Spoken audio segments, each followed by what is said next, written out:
Live from Washington, D.C., this is Balance of Power with Joe Mathieu and Kailey Leinz. President Trump backs off his threat, but who is he talking to? Welcome to the Monday edition as the president cites progress in talks with Iran. But the Speaker of Iran's parliament says no such talks have happened. I'm Joe Mathieu alongside Kailey Leinz in Washington. Kailey, the markets seem a bit concerned or at least confused about this as well. We've pulled back from our highs of this monster rally we had this morning. Yeah, granted, we are still higher. Oil prices still lower, which perhaps was in part the intent of President Trump when he delayed for 5 days attacks on Iranian power and energy infrastructure, citing the idea that both Iran and he would like to make a deal. But to your point, the signal from Iran is, in fact, that is not so, as Iran's parliamentary speaker says that fake news is intended to manipulate financial and oil markets and to escape the quagmire in which America and Israel are trapped. So we've seen the S&P 500 come off a much more sizable gain. We're still up 1%, which is a good thing. The S&P 500 was up almost 2.5%, up 1.3 now. And those oil prices, to your point, are still lower, but we've seen lower prices certainly today. WTI West Texas Intermediate at $89. What were we, around 85? Around the bottom this morning. So we're just trying to gauge what's happening. The president's speaking now live in Memphis. Kailey, he essentially reiterated what he said this morning when it came to talks with Iran. Yeah, and of course, in addition to talking with Iran, he also suggested that the Strait of Hormuz, that crucial transitway for energy flows, will reopen soon, and that he and perhaps the new Ayatollah will be in charge of it in a kind of joint venture, though he did say that the Ayatollah is not who the U.S. is speaking with, suggesting that there still needs to be one picked. Yet Jared Kushner and Steve Witkoff are back at it. Apparently, they were in talks just last evening, Kailey. So we'll do our best to pick up the pieces this hour. We will start with an update from Jeff Mason, our White House correspondent, with the very latest from the administration. First, though, let's get the latest on the markets as they have been whipsawed by these headlines, as Joe and I were mentioning. So let's get more detail now with Amy Morris here in Washington. Hey, Amy. Hey, Kailey, yes, you're right. Oil did fall sharply. Stocks rose after President Trump postponed strikes on Iranian power plants and said his team was holding discussions about ending the conflict that has flip-flopped now. S&P and NASDAQ paring back those gains. Both had been up more than 2%. Now they're up about 1% as Iran says it's firing more missiles and drones at Israel and U.S. targets. Israel says it struck a central headquarters of Iran's IRGC, and there are questions about talks between the U.S. and Iran.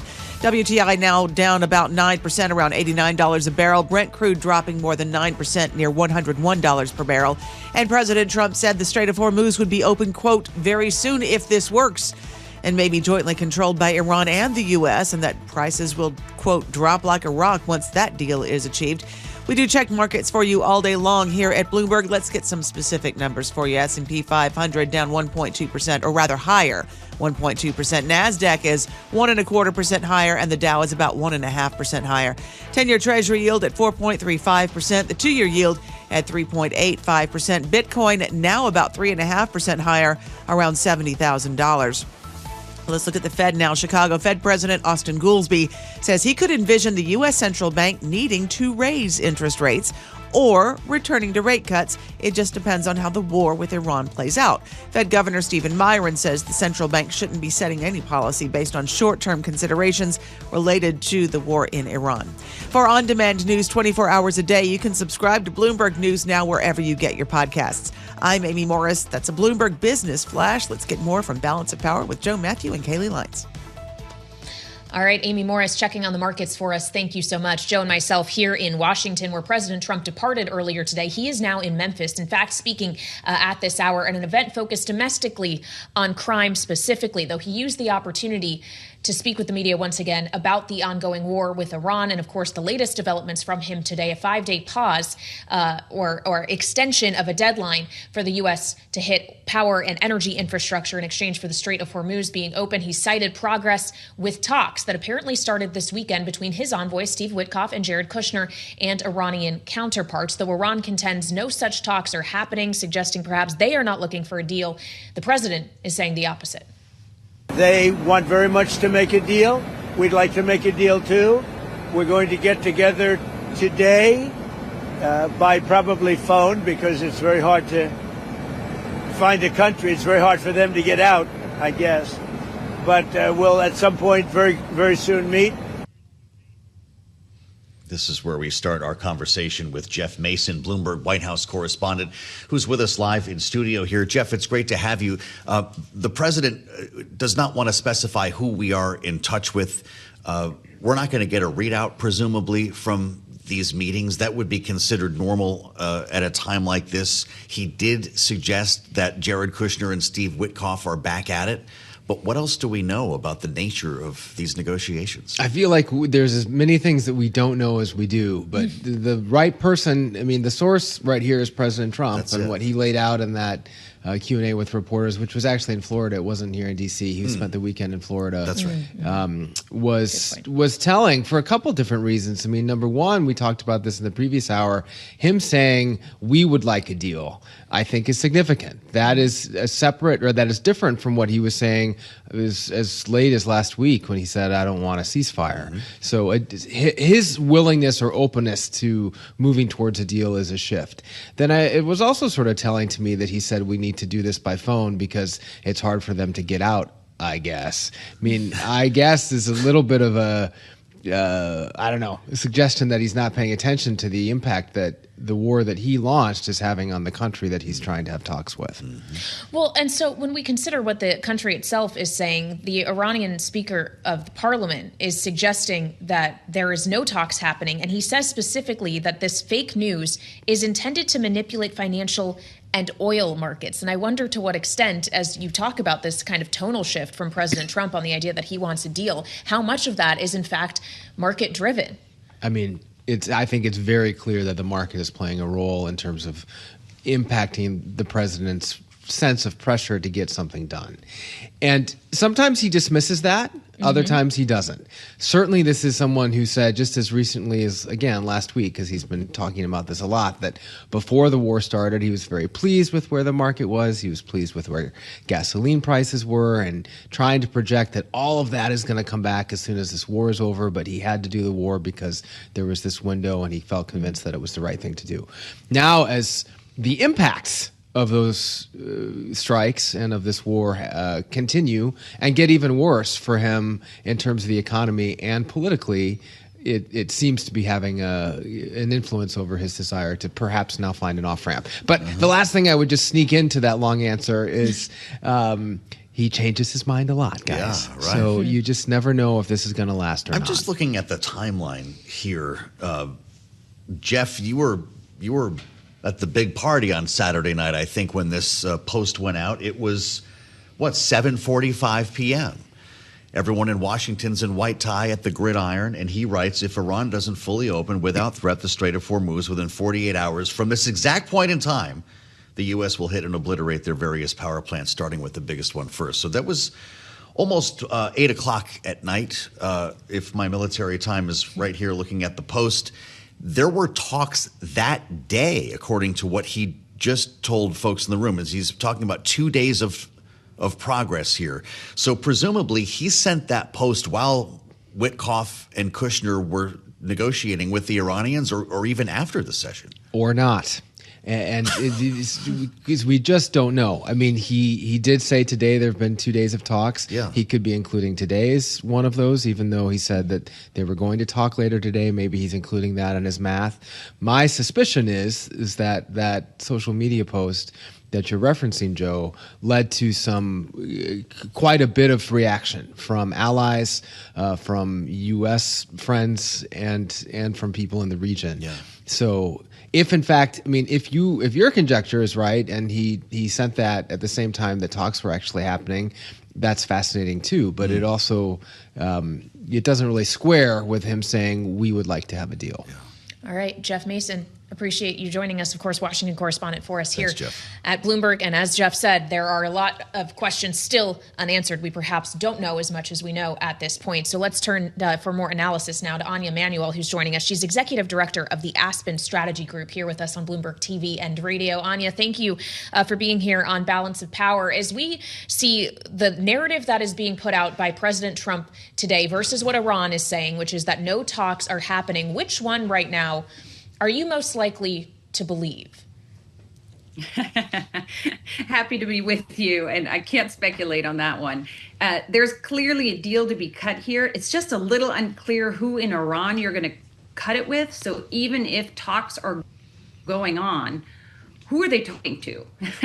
The Speaker of Parliament is emerging as a power broker, but he said he's not the one. The new Supreme Leader still hasn't been seen in public. They're doing voice.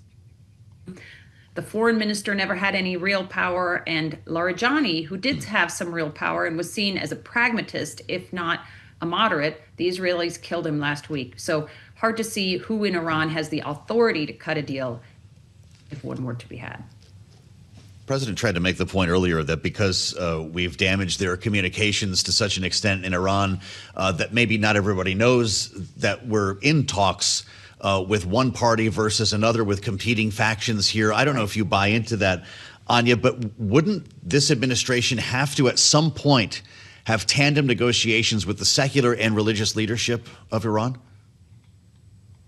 I think to bring this to a conclusion, you would need both. There's another piece going on here, which apparently at the lower level, in Iran, there's very low morale. Some people from the IRGC not wanting to come to work, normal, really discouraged because of this ongoing bombing. So I think there are people in Iran who are going to want to make a deal, and let's just all hope we get there soon. Well, so to make a deal, I just wonder, Anja, if we should be thinking about this as just a deal through the lens of U.S. and Iranian negotiators. Israel is also party to this conflict. They have been acting in tandem with the United States. As you mentioned, it's Israel who has been leading in large part the decapitation effort of major parts of the Iranian leadership. How are they going to play a role here? Are they as likely to want to reach some kind of diplomatic off-ramp as the U.S. at this point? Yeah, so far we've seen Israel and the U.S. have parallel but not identical goals for this war.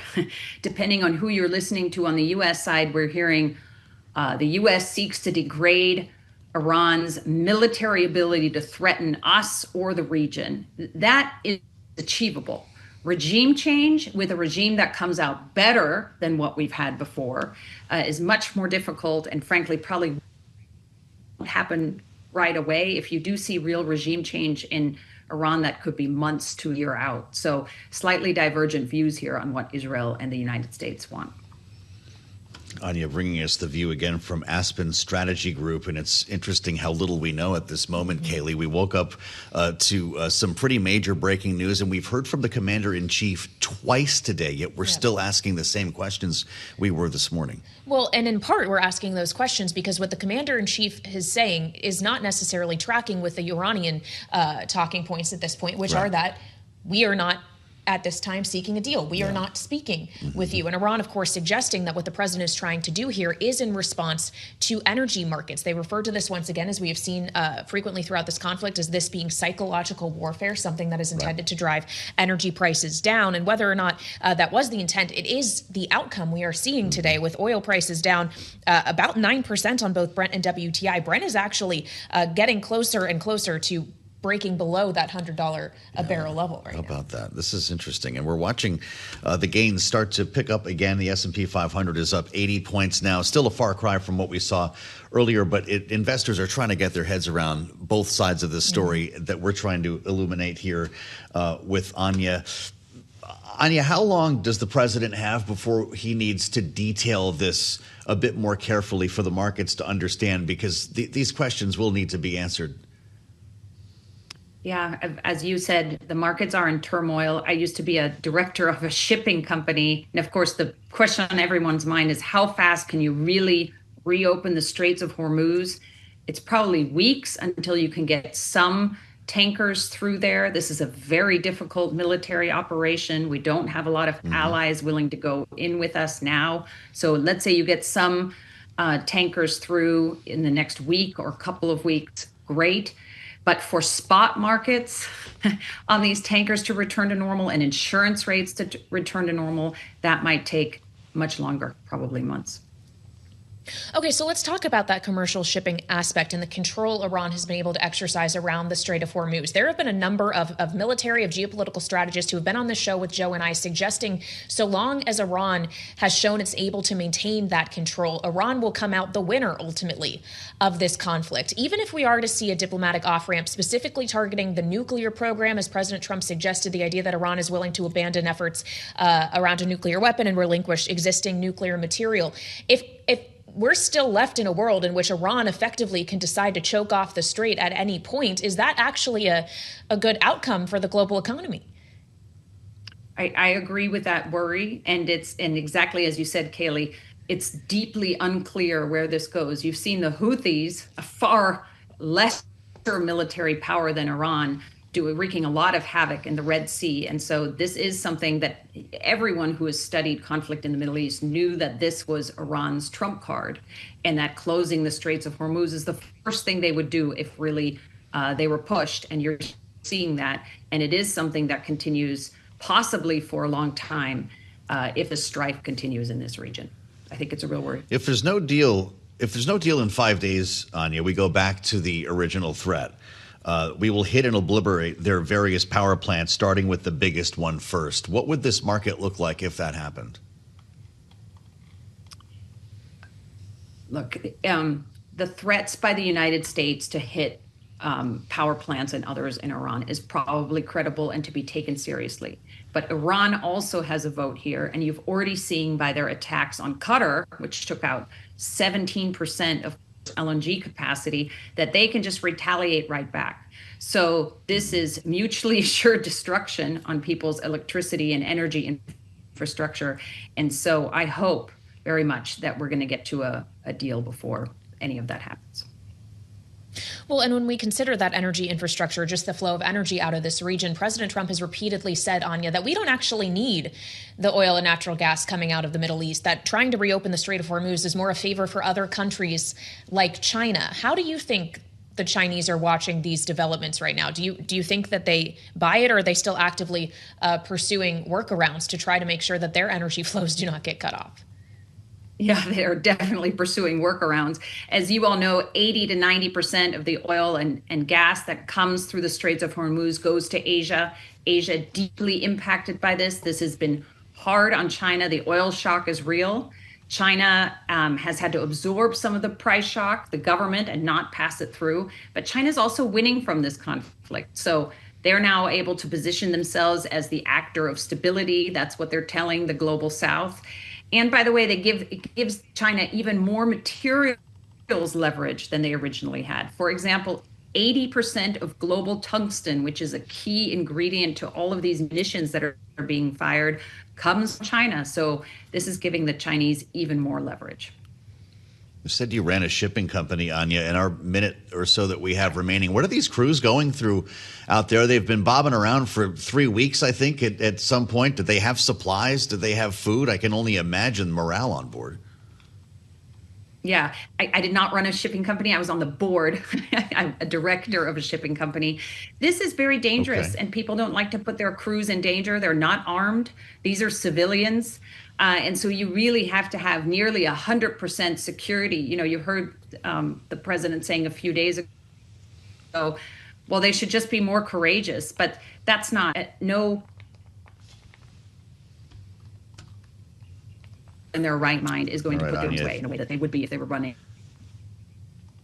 Anja, Manuel, thank you so much. I think we might have lost that connection there. Aspen Strategy Group. She's directed a shipping company. Either way, fascinating conversation, and great to have Anja as part of our conversation. The panel is up next. I can't wait to hear what Rick and Jeanne have to think about all of this.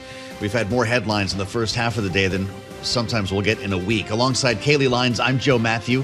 You picked the right place today. Balance of Power, only on Bloomberg TV and radio. The Speaker of Iran's parliament suggesting that President Trump's about-face today, suggesting that talks with Iran have made such progress that he's postponing for 5 days attacks, strikes on Iranian power and energy infrastructure. Of course, are fake news, in the words of the Speaker of Parliament, intended to manipulate financial and oil markets. And that is the question we have here on Balance of Power today, Joe, is whether or not this is actually substantive progress toward a diplomatic off-ramp in a conflict that has lasted for more than 3 weeks now, or if this is potentially signaling to financial markets that one could say we're getting yippy, specifically in oil and in the bond market, around the potential supply and inflationary shocks emanating from this, a signal that people should cool off for now. Well, markets were already there, of course, and we recall the post that the president put forth. It was at 7:45 p.m. Eastern Time Saturday, at which he said America would hit and obliterate their various power plants, starting with the biggest one first, if the Strait of Hormuz was not open without threat within 48 hours from this exact point in time. The timeline the president has put forth today would suggest that talks were already underway when he posted that. So it's a bit curious as we try to unpack exactly what's taken place since Saturday. And it's where we begin with our political panel. Bloomberg Politics contributors Rick Davis and Jeanne Zaino are with us. Coming off the weekend, Rick, our Republican strategist and partner at Stonecourt Capital. Jeanne is Democracy Visiting Fellow at Harvard Kennedy School's Ash Center. Guys, we've seen the markets pull back. Well, in terms of stocks from their highs and in terms of oil, we've come off of our lows of the session because of the confusion that's been surrounding this story. Rick, we're asking everybody the same question here today. What do you believe? Look, I mean, I look at everything, from a political lens at first. Yep. I believe that the president's got himself stuck in a bit of a quagmire. I think what he had hoped for was a quick win, resuscitate his flagging political ratings in advance of a very important midterm election for him. And it's turned out to be just the opposite. My addiction to the Michigan Consumer Sentiment Index, a true poll of how people feel and future expectations are way down. It is, the index at large is historically the lowest it's been since 1978. Well, we remember what that election cycle was. Jimmy Carter running for re-election and the melees and whatnot, that Ronald Reagan won a landslide victory. If you compare that to the midterms coming up, most Republicans I now talk to tell me they're now marking at least 20-seat a loss in the House of Representatives. So this president's got a lot of work to dig himself out of this one. Well, so I guess, Jeanne, to bring you in here, do you think that this is a step toward succeeding? If the president is now pursuing diplomacy, a deal of some kind, when he was suggesting previously that what the U.S. was seeking was outright military victory, if he's going to be able to sell that message to the American people? It's hard to tell if the American people will buy the messaging. What they're going to want to see is their troops come home, their lives improved both economically and otherwise. And that's really what the president has got to deliver on. And that's why I think we're in a difficult situation as Americans and people around the world listening to Donald Trump, because in talking about going to the negotiating table and talking about stepping back and de-escalating, which is what this sounds like, that absolutely makes sense. It's the best of the worst options available to him now, given where we are today. But of course, it's hard to know what his motivation is. A lot of speculation, as you were talking about, that this was to calm the markets. Other people suggesting we've been here before, twice now in the last year. The United States has told Iran that we're going to negotiate, and then we've hit them really, really hard. And so it would be no surprise to any of us if Iran said, we don't want to negotiate at this point. But I think all of us hope that both sides have now come to a point where they want to get to the table and they don't want to engage in this anymore. But of course, that's a lot of hope. And we have very little evidence until we get that from our own government. President, speaking a bit earlier in Memphis, I'd like to go back to what he said, knowing that we've been talking to Iran, at least through back channels, for a long time. And people wonder, well, what makes this different? Listen to what he said a short time ago in Memphis. Iran, we've been negotiating for a long time. And this time they mean business. And it's only because of the great job that our military did is the reason they mean business. They want to settle, and we're going to get it done, I hope. Now Iran has one more opportunity to end its threats to America and our allies, and we hope they take it. Either way, America and the entire world will soon be much safer. Rick Davis, how do you interpret that? This time they mean business. Is that a call he presumably got from Jared Kushner or Steve Witkoff after they sat down with the Iranians, or is he projecting? It's so hard to tell. The difference between sort of the Trump negotiating style, which is to negotiate both ends of the spectrum. He talks as much about what the Iranians think as he does himself. And we have no idea if the Iranians are thinking those same things. So he sets up the predicate that he knows exactly what's going on in Iran. And I think we've heard so much reporting that we don't even know who he's negotiating with. Was it the speaker? Is it the foreign minister? Is it somebody else? Have you talked to the Ayatollah? No, we haven't. So I think we're in the earliest stages of a maybe wind down of hostilities, although I think there's someone else in this negotiation that we haven't heard anything about, and that's Israel. Israel's been hammering their targets last night in Iran. And I can't imagine a scenario where Iran is going to cut a deal with us and leave Israel hanging out there to do whatever they want to do. So I think we've got a long road to hoe if we get to a point where we have cessation of hostilities.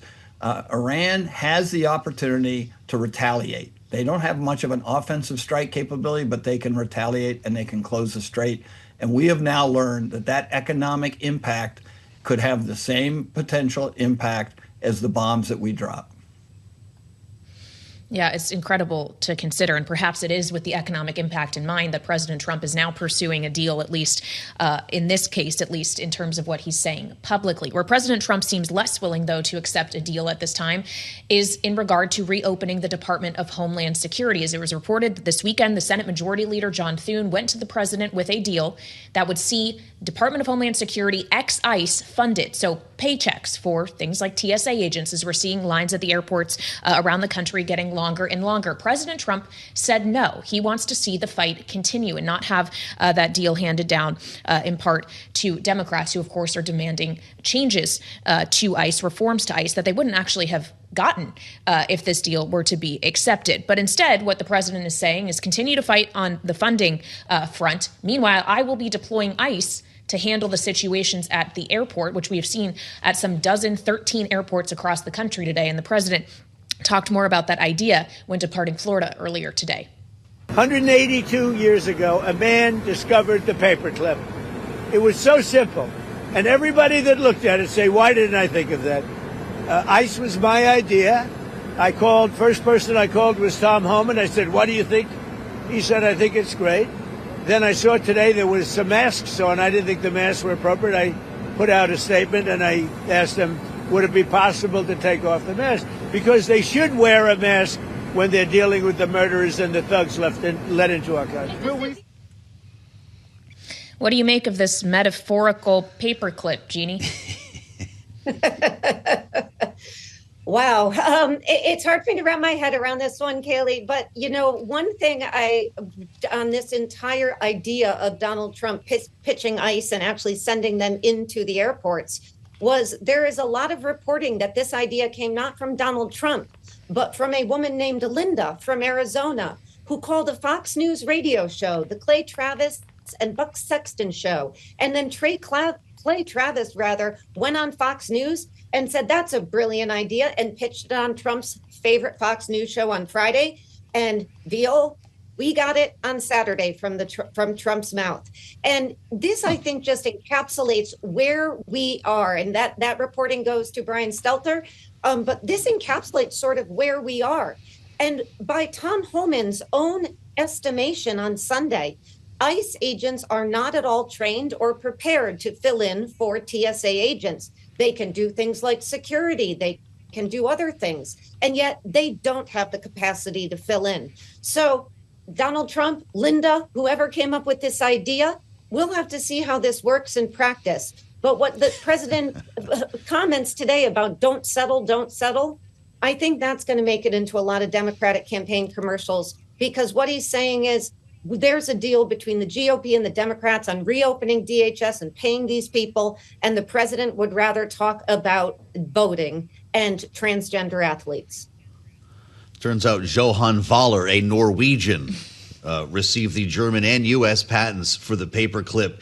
It lacked the final full loop of the gem clip, though. That was a much more important development. Rick, and I do want to mention that the airport is going to be reopening in New York, LaGuardia, on time, based on what we're hearing from Tom Homan, 2 p.m. local time, following the collision there. Rick, we've got about a minute left. What do you think of the president's rhetoric around masking specifically? Did he find an opening to reopen DHS beyond this idea of ICE and the paperclip? The way that he's talking about this sounds different today. I don't know. Sounds pretty defensive to me. Deploying ICE into airports with masks on had to be the cause of a lot of phone calls to Donald Trump this morning saying, what are you out of your mind? The last thing we want to do is terrorize people as they're going to the Final Four or on, spring break. What is going on here? And I can imagine why he retreated on that and told everybody, take your masks off. At the end of the day, Democrats have the advantage on this. Republicans control government. It's up to the Republicans to get this thing back open, and they need to. All right, Rick Davis and Jeanne Zaino, Bloomberg Politics contributors, the both of them, thank you for joining us here on Balance of Power. We'll turn back to the war with Iran as Jane Harman joins us next, so stick with us on Bloomberg TV and radio. An important day for the markets here, and I'll be deeply curious to see what happens as we make our way closer to the close. I'm Joe Mathieu alongside Kailey Leinz in Washington, and we certainly have seen a very different market today than we had last week. But Kailey, we could argue that we're seeing a different market now than we saw this morning with the big gains, the explosive gains in stocks and the rapid pullback that we saw in oil prices tempered now by some confusion over who is talking to whom and exactly what these talks might lead to. Yeah, of course, President Trump contends that talks began over the weekend between his envoys, Steve Witkoff and Jared Kushner, and Iranian counterparts that he said made enough progress that it was warranted delaying for 5 days the deadline to strike Iranian power infrastructure if the Strait of Hormuz is not open. Of course, Iran contends no such talks are happening. They suggest that the words from President Trump today are simply market manipulation. Now, we do have some fresh reporting from Axios as Barack reports that Vice President J.D. Vance actually spoke with the Israeli prime minister, keeping in mind that is a third party to consider here when it comes to this conflict and a potential end to it. They spoke about efforts to open negotiations with Iran, discussing components of a possible agreement to end the war with Iran. But again, Iran is signaling they are not close to being ready to make such an agreement. Yeah, this is curious. Market Watch by Dow Jones is now reporting the same polymarket trader who predicted the start of the Iran war is now betting on a ceasefire by next week. I just put that there for what it's worth because the prediction markets have been playing into this in a very curious way from the beginning here. But look, this pullback is, in terms of oil prices, is significant. Whether we could actually see a deal this week is something that remains to be seen, Kailey. And where we're watching stocks right now compared to their highs, you saw a Dow Jones Industrial Average up well over 1,000 points. It's up a little more than 700 now. The S&P 500 up 86 points or 1.3%, pulling back from a stronger gain earlier. We'll see where we are at the close. Yeah, keeping in mind that all of these headlines from President Trump conveniently crossed just before the open. It was a very different story in futures trading overnight. So let's get into all of this now. As Polymarket, I guess, or at least a trader on Polymarket is willing to bet on a ceasefire. I wonder if Jane Harman is willing to bet the same. She, of course, is former Democratic Congresswoman from California, former ranking member of the House Intelligence Committee, and also the author of Insanity Defense, Why Our Failure to Confront Hard National Security Problems Makes Us Less Safe. Jane, welcome back to Bloomberg TV and radio. President Trump says talks are happening. Iran says no, they are not. Who do you believe? Well, I have a new word for you. In addition to taco, how about caco? Congress always chickens out. All those parties you were just mentioning who may or may not be talking to each other do not include Congress, and they do not include the American people. Maybe they include our allies. Maybe they include Israel. Maybe they include a couple of negotiators for the Trump team, but they don't include the folks who should be authorizing or not a continuation of this war. I hope that it will end. I think there are no good hands to play, no good cards that Trump can play. But the least bad cards are to try to stop the military action now, and doing it three ways with Israel, too, would be a good thing. Not blaming Israel, but including Israel in a decision to stop. I think that would be very welcome. Well, that would be awfully important, right, Jane? I'm glad that you're with us right now. We didn't realize this would drop right while you joined us, but indeed Axios is reporting that J.D. Vance spoke on the phone with Benjamin Netanyahu about components of a possible agreement. What could that call have included? The conventional wisdom so far is that Israel has very different objectives than the U.S. and may not be compelled to stand down at this point in time. Well, that is the conventional wisdom, but nothing about this war has been conventional. Israel has a slightly different agenda, which is to, seems to me, to be destroying all possible proxies of Iran that surround Israel, especially Hezbollah. But nonetheless, a deal, including some agreement by Israel to stand down on that agenda, I think would be more powerful and could last longer. I think our former allies in the region would really welcome it. And maybe even Congress would not go on recess and stick until it can formalize something. Let's remember, Joe, that the authorization to use military force does have a 60-day carve-out, which gives latitude to the president. I think those 60 days are going to expire while Congress is on recess. And, hello, Congress, Jane to Congress, where are you? This is your responsibility. Well, so, Jeanne, if we're thinking about Congress here, of course, Congress should be potentially is going to be in the position very soon to have to make a decision as to whether or not to send the Pentagon an additional $200 billion in funding, in part to prosecute this war, in part to replenish stockpiles of munitions we've been expending throughout the duration of this more than 3-week-long conflict. Is that the time in which we could actually see Congress step up? Do you think it may not be a request so easily granted that the Pentagon and the White House are making? Well, the Congress does have the power of the purse. Let's understand that our defense budget is already $1 trillion, higher than it's ever been. And the president was proposing another $500 billion add to that. And I don't know if the 200's on top of the 500. So he's almost doubling it. And what is this going for? I mean, some of us, I chaired recently the Commission on National Defense Strategy, and we said that the DIB, the Defense Industrial Base, was weak and needed to be replenished. A lot of this money has to go there. And oh, by the way, one of the things we just destroyed, unfortunately, is our soft power by defunding a number of agencies and functions of our government. Soft power is our diplomacy. Soft power is our development aid. And where's the money going to be to rebuild that? Because, boy, are we going to need that once this this mistake is ended. Jane, you spent a career around diplomacy, and I'm wondering what you think of this idea of the president sharing control of the Strait of Hormuz with the new Ayatollah. What type of agreement would govern such action? Stay tuned, Joe. I really don't know. I would think that a lot of countries in the world, in fact, most of them, would have a stake in this too. And all of a sudden giving some agency to us, if we are a reliable partner, might be something they would entertain. But I don't know what the contours are. I would hesitate to say. And this is international water. And, sadly, the geography is such that Iran easily can get control over it. But it's international water. So I would think some international group would have to say this makes some sense. Well, when we consider the Strait of Hormuz and the economic choke point it has become, which Iran is still effectively exercising control over, Jane, I just wonder if so long as the Strait of Hormuz can operate in that capacity, in that Iran is able to effectively choke it off when they so choose, if even a diplomatic outcome is not going to be enough to assuage shippers, specifically those operating the vessels, that it's going to maintain safe passage, that it can be safely protected, knowing Iran could make the decision at any moment for that no longer to be the case. Well, that's a risk, isn't it? Did we think about that before we started this action, however many days it was, 3 or 4 weeks ago?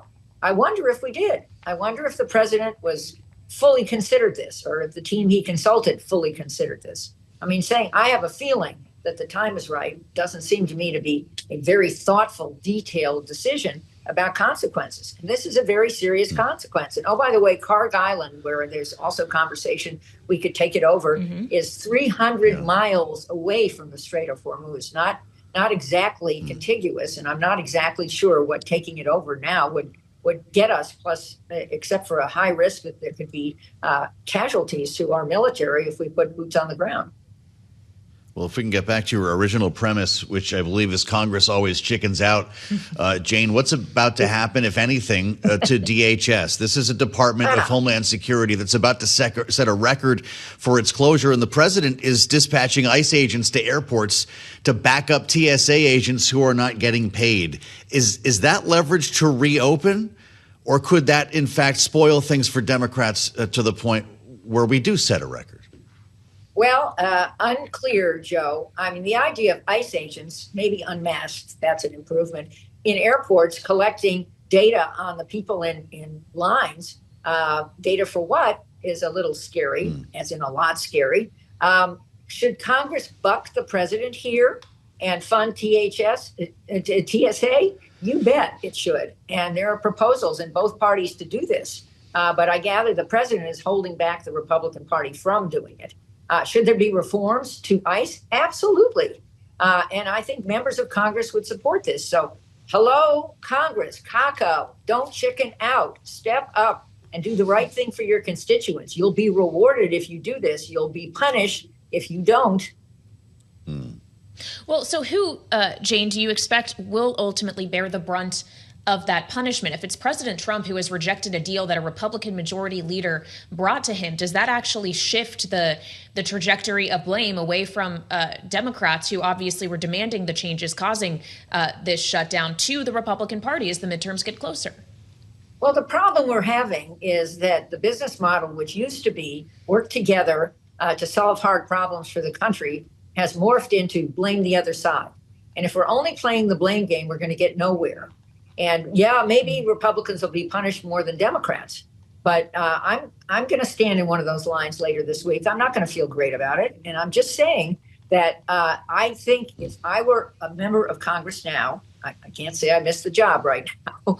If I were a member of Congress right now, I'd want to be solving this hard problem. There are solutions. And just keeping the government closed, or this portion of the government closed, and making people suffer doesn't leap out as the best option.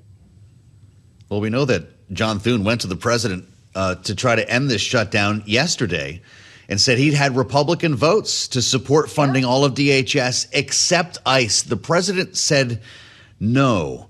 How much longer does that mean the department will be closed, realizing that he wants this tied to the Save America Act? Well, I think the Save America Act is really unpopular, including with Republicans. I mean, I think absentee ballots back in the day when I was running for Congress were the way Republicans won races. And I don't think Republican governors want their secretaries of state ordered around by the Trump administration. So I don't think Save is going anywhere. And John Thune, if he has enough votes, should just pass the thing over the president with a veto-proof majority, and then it's done. John Thune, Kako, please do it. And I'm not sure Democrats will agree to his proposal, but there is some proposal, I would imagine, if they work together, that would get a veto-proof majority in the Senate. And same thing for Mike Johnson. He seems a little more reticent, but hey, if you want to get reelected, you have to be able to accomplish something in your term. Well, Jeanne, I know you've repeatedly called out to Congress in your time with us today. I'm not sure if anyone in Congress is going to heed those calls, knowing Mike Johnson doesn't just have this challenge. There's also the challenge of FISA renewal. And I ask you, as the former ranking member on House Intelligence, how difficult this may become in the weeks ahead. Well, difficult. I think every single thing there is difficult. And I think one of the things that is really painful is the weakness of our intelligence community now. FISA is a key piece of our ability to keep America safe. FISA needed reform over time. We did reform it to some extent. But again, Kako, Congress has got to get in the game and not just let things expire and then throw up its hands.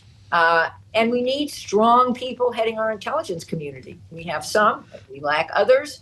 And, as one of the people after 9/11 who was there and who worked on a bipartisan basis to put America in a stronger position, this is absolutely heartbreaking and really reckless.